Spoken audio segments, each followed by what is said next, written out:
आज के इस सेशन में एमएस एक्सेल के अंदर हम देखेंगे कि डेटा वैलिडेशन कैसे अप्लाई किया जाता है या कैसे यूज में लिया जाता है। गाइज आपने देखा होगा कि जब भी कोई डेटा की हम एंट्री करते हैं, डेटा की जब हम पंचिंग करते हैं, डेटा को हम इनपुट करते हैं, तो कई बार आपने देखा होगा कि लोग अक्सर कंप्यूटर को ब्लेम करते हैं कि भाई कंप्यूटर ने गलती कर दी, ऐसा गलती कर दी, इसलिए गार्बेज आउटपुट जनरेट हो गया, आउटपुट प्रॉपर नहीं आया, कंप्यूटर गलती करता है।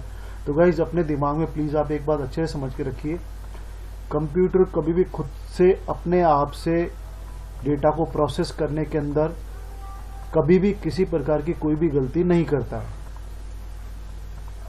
गलती जो होती है, एरर जो होती है, वो यूजर के लेवल पे, यूजर के एंड पर की जाती है।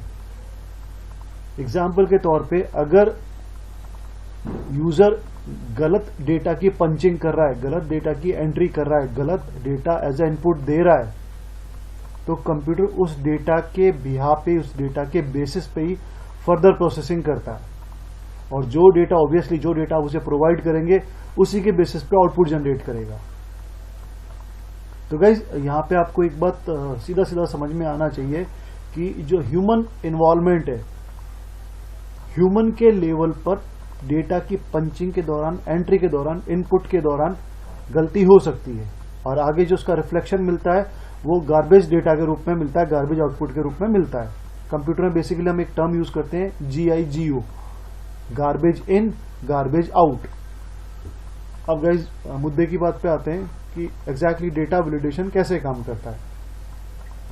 तो गाइज अभी आपके सामने एक ये मैंने एक सिंपल एग्जांपल देने के लिए एक स्कोर कार्ड ही मुझे सही लगा, तो मैंने आपको स्कोर कार्ड से समझाने की कोशिश करी है कि यहां पर इस समय 3 सब्जेक्ट हैं, विंडोज है, वर्ड है, एक्सेल है। इन तीनों के लिए मार्क्स असाइन करने हैं, मार्क्स का इनपुट होना है, मार्क्स की एंट्री होनी है, मार्क्स की पंचिंग होनी है, यानी कि डेटा इनपुट किया जाना है। तो गाइज अब यहां क्या है, जो मार्क्स एंटर हो रहे हैं वो मार्क्स आउट ऑफ 100 आपको इसके अंदर इनपुट करने हैं। तो जो मार्क्स इनपुट किए जाने उसकी लिमिट क्या है, 0 से लेके 100 के बीच में। ओके, अब हो सकता है यूजर काम करते करते यहां पर 100 लिखना है और 100 की जगह उसने 101 लिख दिया और आगे बढ़ गया। तब गाइज मुझे बताइए, ये क्या कंप्यूटर की गलती है? ये तो जो ऑपरेटर है, जो यूजर है, जो इनपुट कर रहा है डेटा को, ये तो उसके एंड पे गलती हुई है। और फिर हम बोलते हैं कंप्यूटर गलती करता है। कंप्यूटर कभी भी गलती नहीं करता है। हमेशा जो एरर होती है, जो इस तरह की जो गार्बेज डेटा है, वो ह्यूमन बीइंग के एंड पे ही इनपुट किए जाते हैं। तो सर फिर इसका सॉल्यूशन क्या है? तो गाइज इसके सॉल्यूशन के लिए एमएस एक्सेल आपको फैसिलिटेट करता है डेटा वैलिडेशन के थ्रू। ओके, इससे क्या होता है सर? गाइज इससे आप जो आपकी डेटा एंट्री है, आप उस पर चेक्स लगा सकते हैं। एंट्री एंड पर आप डेटा की जो भी इनिशियल लेवल है डेटा को इनपुट करने के लिए, जो एंट्री लेवल है, वहां पे आप चेक लगा के डेटा को वैलिडेट कर सकते हैं। आप चेक कर सकते हैं कि डेटा गार्बेज इनपुट तो नहीं हो रहा है। ओके, तो ये जो इस तरह की सिली मिस्टेक्स हैं कि मार्क्स का जो मैक्सिमम मार्क्स थे वो 100 थे, लेकिन इसमें जो आपने जो अलॉटमेंट हुआ यहां पर इस जगह पर वो 101 हो गया। तो गाइस मुद्दे की बात पे आते हैं, इसको हम सही करते हैं कि एग्जैक्टली हम कैसे गार्बेज एंट्री करने से किसी को भी रोके, रिस्ट्रिक्शन कैसे लगाएं, डेटा के वैलिडेशन के लिए चेक्स कैसे लगाएं, इसको हम समझते हैं। गाइस आपको क्या करना है, जहां पर आपकी एंट्री होने वाली है उस पूरी की पूरी रेंज को ऑल ऑफ फर्स्ट आप उसको सेलेक्ट कर लें। ये आपने पूरा रेंज सेलेक्ट कर लिया, यहां तक मार्क्स आने वाले हैं C3 से लेकर के और E23 के बीच में मार्क्स इनपुट होने वाले हैं। मार्क्स की जो मिनिमम रेंज है वो 0 है, ऑब्वियसली 0 है गाइज, 0 से शुरू होगा। ठीक है, कहीं किसी ने माइनस में डेटा डाल दिया, -1, -2, -3 कर दिया, तो कर सकता है बिल्कुल। अगर माइनस मार्किंग है तो आपको फिर एक बार माइनस मार्किंग के लिए कैलकुलेशन करना होगा कि 1/3 में से दे रहे हैं, तो अगर 100 में से उसने सारे क्वेश्चन गलत कर दिए, एक ये पॉसिबिलिटी है। अगर सारे क्वेश्चन गलत कर दे तो माइनस में उसको हमारे को कितने मार्क्स देने के लिए उसको बाउंड करना है कि मैक्सिमम वो माइनस के अंदर इतने मार्क्स एंटर कर पाए, माइनस का 33 या कुछ भी जो आपको कैलकुलेशन करके दिखेगा, माइनस का 33.33 जो भी है वट एवर, तो ये आपको थोड़ा सा देखना पड़ेगा। लेकिन अभी इस समय हम माइनस मार्किंग में नहीं जा रहे हैं, हमारे को ये पता है कि जो मार्क्स इस समय इनपुट होने वाला है वो 0 से 100 के बीच में इनपुट होने वाला है। तो हमने हमारा रेंज सेलेक्ट कर लिया है C3 से लेकर के और E23 तक, जहां पर विंडोज के, वर्ड के और एक्सेल के मार्क्स आएंगे। ओके गाइज, इसके बाद आपको करना क्या है, इसके बाद आपको स्विच करना है डेटा टैब के लिए, डेटा टैब को एक्सेस करना है, आपको फर्दर फॉलो करना है डेटा टूल्स को। डेटा टूल्स को फॉलो करने के बाद आपको क्लिक करना है डेटा वैलिडेशन पर। तो इस तरह एक डेटा वैलिडेशन के लिए एक डायलॉग बॉक्स ओपन होगा। सबसे पहले सेटिंग्स जो टैब है, इसके अंदर आपको फॉलो करना है वैलिडेशन क्राइटेरिया को। यहां पर अलाउ सेक्शन के अंदर ड्रॉप डाउन लिस्ट बॉक्स के अंदर आपको करना है होल नंबर। ओके गाइज, तो जैसे आप होल नंबर करेंगे, डेटा जो है वो बिटवीन हो गया, बिटवीन। तो मिनिमम कितना है, मिनिमम सर 0 है, मैक्सिमम कितना है 100 है। सर अगर माइनस में करना हो तो मिनिमम में माइनस पे बता दीजिए आप कितना माइनस अलॉट करेंगे उसको, माइनस का 33। ओके, 33.33 अगर आप करना चाहें तो। लेकिन इस समय हम 0 से लेकर 100 के बीच में एज्यूम कर रहे हैं कि मार्क्स हमारे को 0 से लेकर 100 के बीच में देना है। ओके, इतना आपको समझ में आ रहा होगा। इसका थोड़ा सा और आगे बढ़ते हैं, नेक्स्ट स्टेप पे स्विच करते हैं इनपुट मैसेज। टाइटल के लिए जो भी आप जो भी मैसेज बॉक्स आएगा उसका टाइटल पे क्या दिखाना चाह रहे हैं आप, तो मैंने यहां लिख दिया मार्क्स एंट्री। इनपुट मैसेज क्या देना चाह रहे हैं आप, जो यूजर बैठा हुआ है, यूजर को आप बताना चाह रहे हैं, एक मैसेज देना चाह रहे हैं, please input marks between 0 to 100, 0 से 100 के बीच में मार्क्स की एंट्री करें। ये उसको दिखाई देना चाहिए, किसको, यूजर को, जो एंट्री करेगा मार्क्स की, जो पंचिंग करेगा। अगर वो गार्बेज एंट्री करता है, अगर वो गलत डेटा डालता है, तो उसको क्या करना है, तो हम आते हैं एरर अलर्ट के ऊपर, एरर अलर्ट टैब के ऊपर। ओके, क्या करना है, उसको रोकना है, रिस्ट्रिक्ट करना है। ओके, क्या मैसेज देना है, ऊपर टाइटल बार गार्बेज, ये हम लिख सकते हैं WRONG, रॉन्ग इनपुट या रॉन्ग एंट्री, जो भी है, garbage input, garbage entry, wrong input.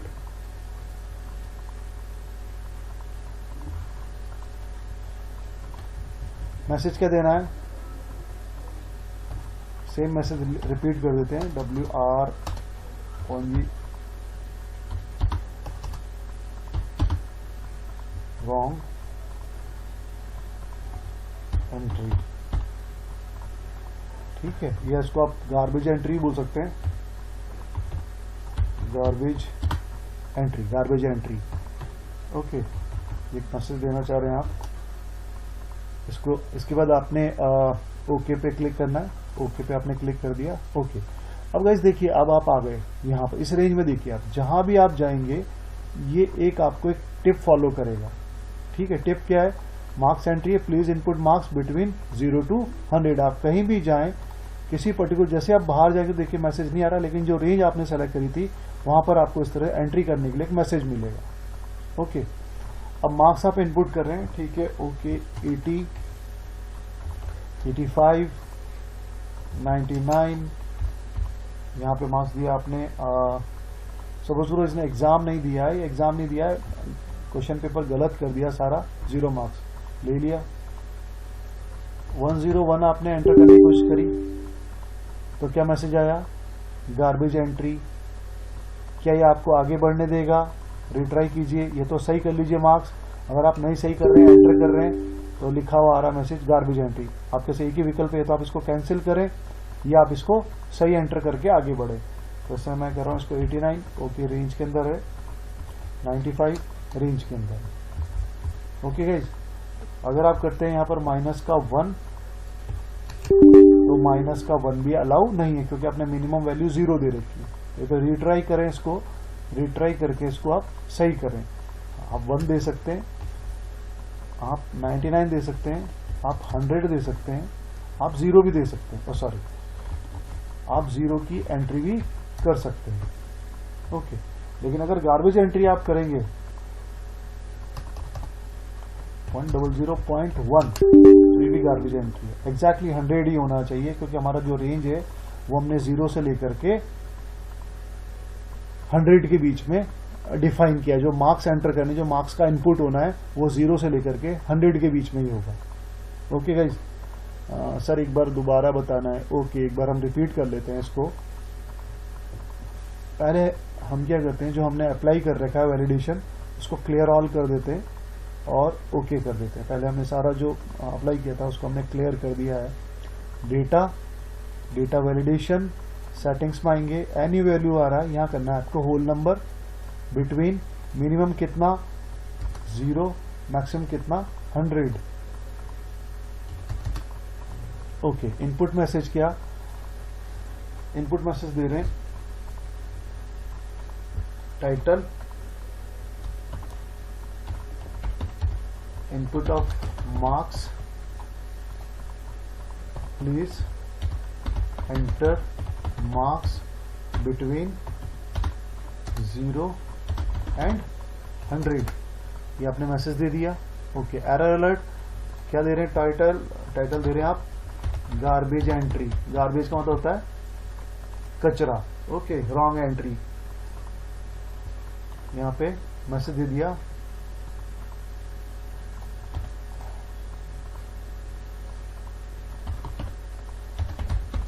You entered wrong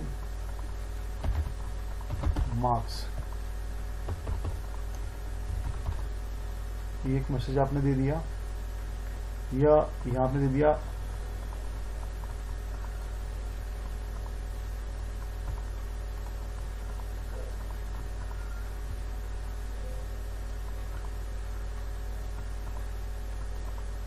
थोड़ा सा ऑल्टर कर रहा हूं मैं, garbage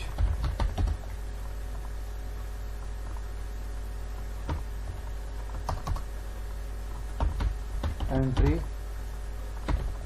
done by you, garbage entry done by you, जो भी है।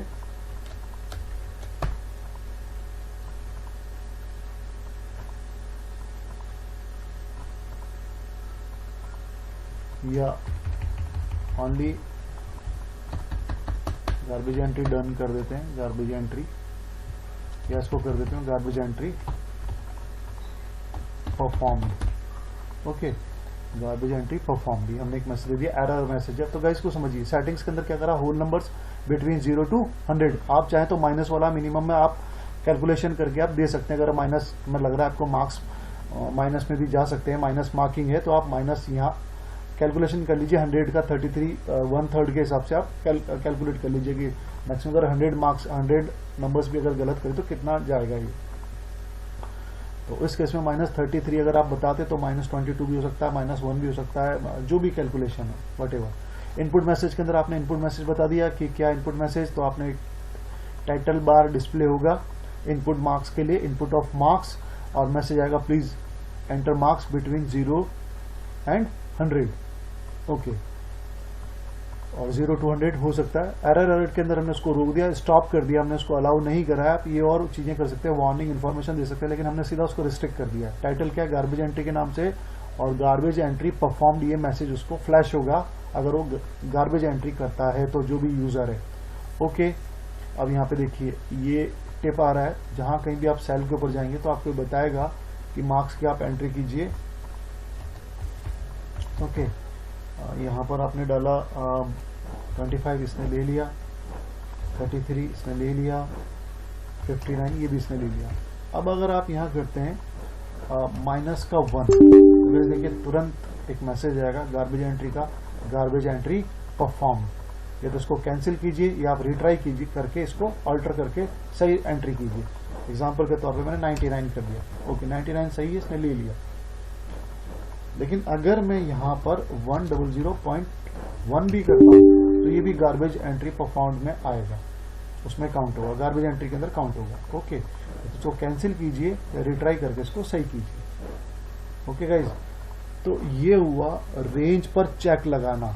जो आप एंट्री कर रहे हैं डेटा की, तो एंट्री लेवल पे आपने चेक लगा दिया, आपको पता है कि मिनिमम रेंज इतना, मैक्सिमम रेंज इतना है, वो आपने डेटा वैलिडेशन के थ्रू यहाँ परफॉर्म कर दिया है। आपने अपने चेक्स लगा दिए इन पर्टिकुलर सेल्स के ऊपर, जो पर्टिकुलर रेंज है आपने इसको सेलेक्ट किया और इस पर आपने रिस्ट्रिक्शन अलाउ कर दिया या रिस्ट्रिक्शन अप्लाई कर दिया। तो ये डेटा वैलिडेशन का फर्स्ट पार्ट था। अब सेकेंड पार्ट क्या है गाइज? सेकेंड पार्ट के लिए हम डिस्कस करते हैं कि अगर हमें डुप्लीकेट्स रिस्ट्रिक्ट करना हो, एग्जाम्पल के तौर पे हमारे पास में एक लिस्ट है, इस लिस्ट में हमारे पास में सीरियल नंबर एक कॉलम के अंदर, एक कॉलम के अंदर जो भी कैंडिडेट्स उनके नाम आ रहे हैं। ओके, अब गाइस हम क्या करना चाहते हैं? हम ये करना चाहते हैं भाई जो आधार नंबर है वो दो जनों का एक साथ नहीं हो सकता है, सेम नहीं हो सकता है, दो पर्सन्स का सेम नहीं होगा। ऐसी बैंक अकाउंट नंबर है, ऐसे ही ईमेल आईडी है, ये सारे यूनिक होते हैं, इनकी रिपीटेशन नहीं होती है। अगर एक बार एक आधार नंबर किसी पर्टिकुलर पर्सन को असाइन हो गया है तो वो किसी दूसरे पर्सन को अलॉट नहीं होगा, असाइन नहीं होगा। इस तरह से अगर एक किसी पर्सन का एक बैंक अकाउंट नंबर एक खुलवाते समय एक बैंक अकाउंट नंबर किसी एक पर्टिकुलर पर्सन को असाइन हो गया है तो वो किसी दूसरे को अलॉट नहीं होगा या असाइन नहीं होगा। इस तरह से एक बार अगर किसी पर्सन ने अपना एक ईमेल आईडी बना लिया है तो वो ईमेल आईडी किसी दूसरे को भी असाइन नहीं होगा। यानी यहाँ पर क्या है, ये जितनी भी फील्ड्स हैं, ये कॉलम है, ये यूनिक एंट्री वाले फील्ड है, यानी इनकी रिप्लिकेसी नहीं होती है, इनकी डुप्लीकेसी नहीं होती, इनकी डुप्लीकेट एंट्री नहीं हो सकती है। ओके गाइज, तो अब अगर आप एंट्री करते हैं यहाँ पर, सपोज करो आपने करा 1 2 3 4 1 2 3 4 1 2 3, सपोज कि किसी का आधार नंबर है। सर अगर ऐसा हो जाए तो सर ये साइंटिफिक नोटेशन में आ जाए तो क्या करना है? गाइज प्लीज, क्लास में बता चुका हूं मैं, अगर ऐसा होता है तो आप यहाँ से जनरल में जो लिखा है यहाँ आप नंबर ले सकते हैं, नंबर ले सकते हैं और उनके जो डेसिमल के पॉइंट हैं उनको डिक्रीज कर दीजिए आप। ओके, तो ये 12 अंकों का ये एक एंट्री आ गया। ठीक है, अब आप इस बात को समझिए, इसको हम समझ रहे हैं कि डुप्लीकेट एंट्री अलाउ करता है या नहीं करता। सपोज कीजिए एक बार और हम इसी नंबर को अलॉट करें 1 2 3 4 1 2 3 4 1 2 3 4। तो गाइस देखिए एक मैसेज आया इस तरह से, this value doesn't match the data validation restriction design for this cell. Okay guys, तो डुप्लीकेट एंट्री अलाउ नहीं कर रहा है। ठीक है, चाहे आप 1 करें, 1 को भी अलाउ नहीं कर रहा है। ओके गाइस, तो ये किया कैसे, इसको समझने के लिए हम क्या करते हैं, फंक्शन यूज करते हैं जिसको हम बोलते हैं count if function. Count if function, इसको आपको थोड़ा समझना है ये कैसे काम करता है। तो अभी देखिए यहाँ पे जो काउंट इफ फंक्शन है वो एक वैल्यू रिटर्न कर रहा है फॉल्स की। फॉल्स यानी फॉल्स मतलब अभी यहाँ पर जो एंट्री, अब काउंट इफ क्या करता है, काउंट इफ क्या करता है, आपको काउंट इफ फंक्शन के अंदर एक रेंज बतानी होती है और उस रेंज के बाद आपको एक क्राइटेरिया, एक कंडीशन बतानी होती है। एग्जाम्पल के तौर पे यहाँ पर काउंट इफ फंक्शन एग्जीक्यूट किया गया है किस रेंज के लिए, I8 से लेकर के I17 के लिए, I8 से I17। ठीक है, तो ये एक रेंज है, ये एक रेंज है और इसमें कंडीशन क्या दिया आपने, कंडीशन दिया I8, यानी जो शुरुआती रेंज है यहाँ पर ये वाली I8। तो I8 क्या है, ये I8 है। तो इसके थ्रू आप क्या चेक करना चाह रहे हैं कि ये जो पर्टिकुलर यहाँ जो डेटा है, ये डेटा इस रेंज के अंदर आया है या नहीं आया है। ओके, अगर आया है तो उस केस में 1 रिटर्न करना यानी कि ट्रू। ओके, और अगर नहीं आया है तो उस केस में रिटर्न करना है 0 फॉल्स। तो अभी देखिए एंट्री है ही नहीं यहाँ पे एक बार भी एंट्री नहीं है। अब जैसे अगर आप यहाँ एंट्री कर देते हैं 1, तो इसका मतलब एक एंट्री इसके अंदर हो गई तो ये ट्रू हो गया। ओके, तो जब तक 0 रिटर्न हो रहा है तब तक आप एंट्री करने दीजिए। इसका मतलब ये है, इस पर्टिकुलर फंक्शन का मतलब क्या है, जब तक इस रेंज के अंदर, जब इसको सर्च करके, इस I8 को, इस वैल्यू को यहां सर्च करके रिफ्लेक्शन में 0 आ रहा है तब तक आप एंट्री करने दीजिए। और जैसे यहाँ पे डेटा आ चुका है, अगर डेटा एंट्री होती है ट्रू रिटर्न करेगा, 1 का मतलब ट्रू है। तो ट्रू हो गया, तो मतलब इसका मतलब ये डेटा एक बार आ चुका है, तो नीचे वाली सेल के अंदर आपको ये डेटा अलाउड नहीं करना है, रिस्ट्रिक्टेड। तो इसको समझते हैं हम, इसको अप्लाई कैसे करते हैं, डेटा वैलिडेशन अप्लाई कैसे करते हैं। तो गाइस आपको ये एक फॉर्मूला समझ में आ रहा होगा। ओके, तो ये फॉर्मूला क्या रिटर्न कर रहा है, ट्रू और फॉल्स। अगर मिलेगा एंट्री होगी तो 1 रिटर्न होगा, और अगर नहीं है तो 0 रिटर्न होगा। 0 मतलब फॉल्स, 1 मतलब ट्रू। तो इस समय एक एंट्री और एंट्री में हटा देता हूं। तो हम क्या करते हैं, इस पूरी की पूरी इस एक रेंज को सेलेक्ट करते हैं सिंगल कॉलम में, I8 से लेकर के I17 के लिए। फॉलो करना है डेटा, डेटा के अंदर डेटा टूल्स, डेटा वैलिडेशन। अब यहां पर पहले से देखिए ये मैंने वैलिडेशन लगा रखा है, वैलिडेशन लगा हुआ है यहां पर। तो क्या कर देते हैं, इसको हम क्लियर कर देते हैं, क्लियर, और ओके कर देते हैं। अब आप एंट्री करके देखिए 1 1 1 इनपुट हो रहा है। तो उसको रिस्ट्रिक्ट करने के लिए गाइस हमारे को क्या करना है, आप समझिए। डुप्लीकेट एंट्री रिस्ट्रिक्ट करने के लिए, डुप्लीकेट एंट्री रोकने के लिए, रेप्लिकेसी रोकने के लिए आप पूरी रेंज को सेलेक्ट कर लीजिए जहां पर आप डुप्लीकेट एंट्री को रोकना चाहते हैं। रेंज सेलेक्ट करने के बाद आपको क्या करना है, फॉलो करना है data tab, data tools, data validation. Settings वाले टैब पर आपको आना है, सेटिंग्स टैब को फॉलो करना है। अलाउज के अंदर आपको करना है कस्टम, और यहां आपको फॉर्मूला अप्लाई करना है जो अभी आपको मैं नीचे बता चुका हूं, यहां पर काउंट इफ वाला। तो कैसे देंगे इसको हम, equals to COUNT count if function start parenthesis open.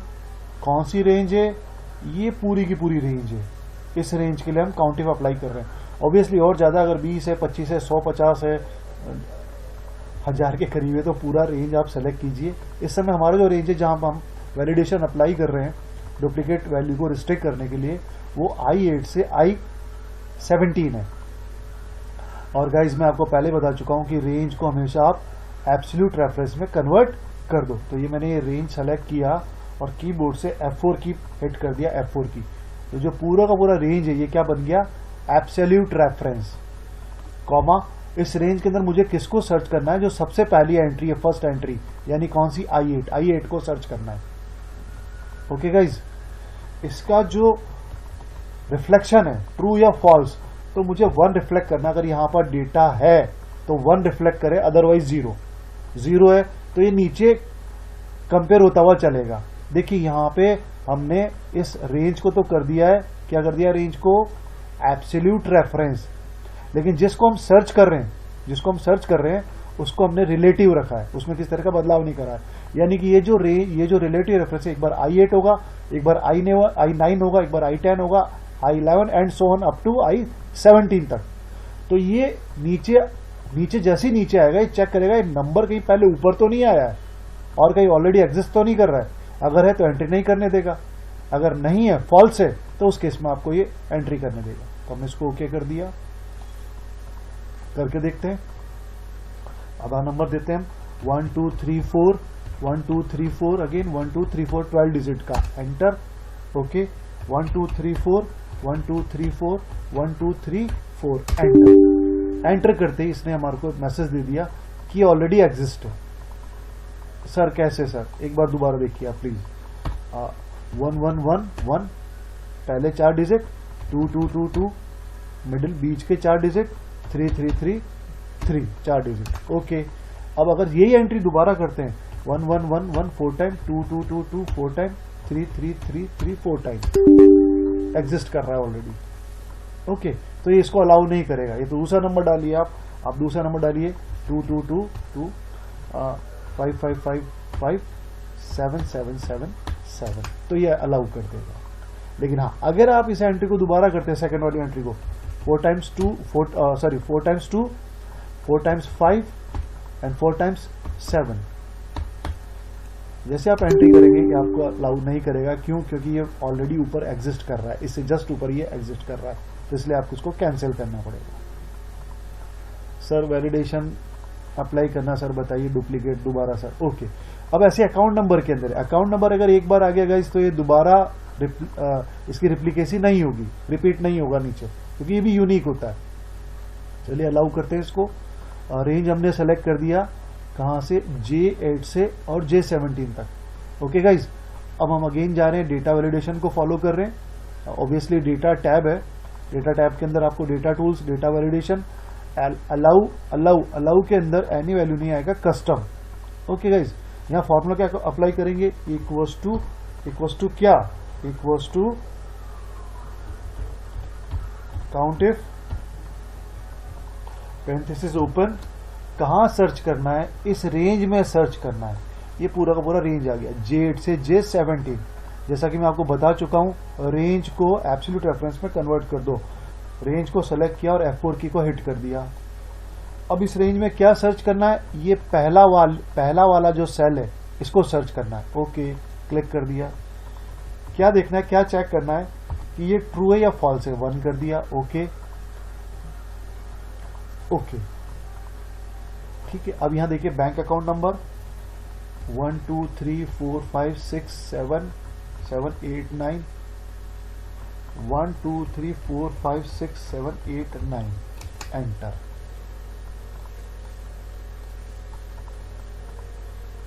Sir ये 0 लग गया आगे। ओके गाइज, ये 0 लग गया। तो ये क्या हुआ गाइज, मैंने आपको पहले क्लास में बताया था, समझाया था। तो कुछ एक लोगों की जिद थी कि नहीं सर, ये यहाँ से सर अगर ऐसा एंट्री हो जाती है सर, अगर इस तरह का कुछ इस तरह एंट्री होती है तो सर वो हम उसको सर यहाँ होम टैब में जाके नंबर्स पे आके सही कर लेते हैं। गाइज ये तो ऑलरेडी नंबर्स ही है ना। तो मैंने तो 1 2 3 4 7 8 9 और 1 2 3 4 6 7 8 9 18 डिजिट लंबा एक मैंने यहाँ पर एक नंबर लिखा था 18 डिजिट लेंथ का। अब गाइज ने लास्ट के 3 डिजिट तो इसने 0 कर दिए।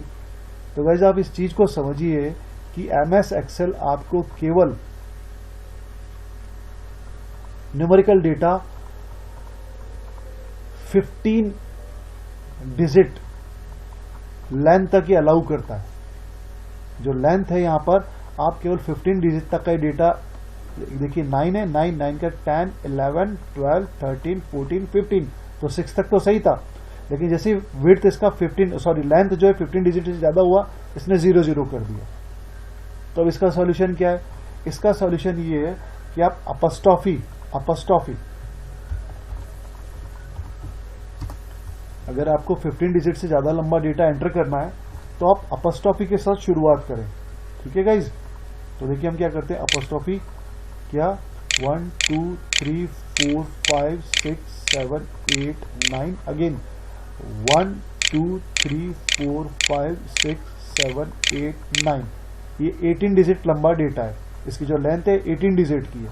एंटर मारिए, एक्सेप्ट हो गया। ओके, अब इसको एक बार दोबारा अप्लाई करते हैं वैलिडेशन के हिसाब से। तो ओके, 1 2 3 4 5 6 7 8 9 एंड 1 2 3 4 5 6 7 8 9, एंटर। देखिए डेटा ऑलरेडी एग्जिस्ट कर रहा है, इसने यहाँ भी मना कर दिया।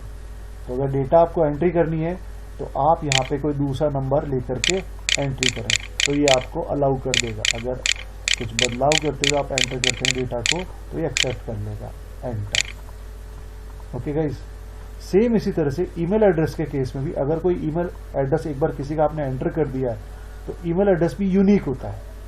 आधार नंबर यूनिक होता है, बैंक अकाउंट नंबर यूनिक होता है, ईमेल एड्रेस भी यूनिक होता है। तो उसके लिए क्या करें गाइज, वही प्रोसेस है। सिंपल रेंज को सेलेक्ट करें ईमेल वाली को, कहां से, K8 से लेकर के K17 तक। ओके, सेलेक्ट हो गया। कहां जाना है, data tab, data tools, data validation, any value की जगह कस्टम।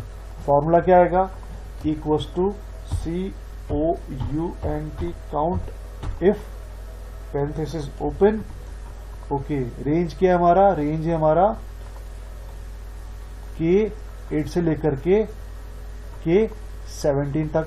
सेलेक्ट करें रेंज को और इमीडिएटली आप उसको एब्सोल्यूट रेफरेंस में कन्वर्ट कर दें। अब यहाँ इस रेंज के अंदर क्या सर्च करना है आपको, जस्ट शुरुआत वाला जो है उसको सर्च करना। तो ये कौन सा वाला, K8 है। ओके, ये रिलेटिव रेफरेंस है। नेक्स्ट टाइम में K9 हो जाएगा, K10, K11, जैसे जैसे नीचे जाएगा एंड सो ऑन। तो ये तो फ्रीज रहेगा, ये तो आपका एब्सोल्यूट रेफरेंस है, एग्जैक्ट रेफरेंस है। लेकिन जो फ्लेक्सिबल है वो K8 है। तो ये आपका एब्सोल्यूट रेफरेंस है और ये आपका रिलेटिव रेफरेंस है, तो ये हमेशा रिलेट करेगा।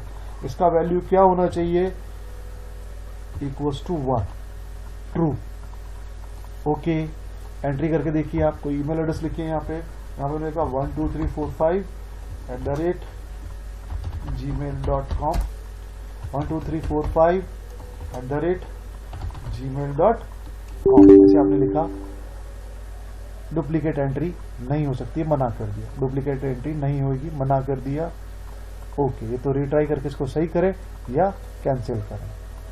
ठीक है गाइज, उदाहरण के तौर पे अगर मैंने करा यहाँ पे manu डॉट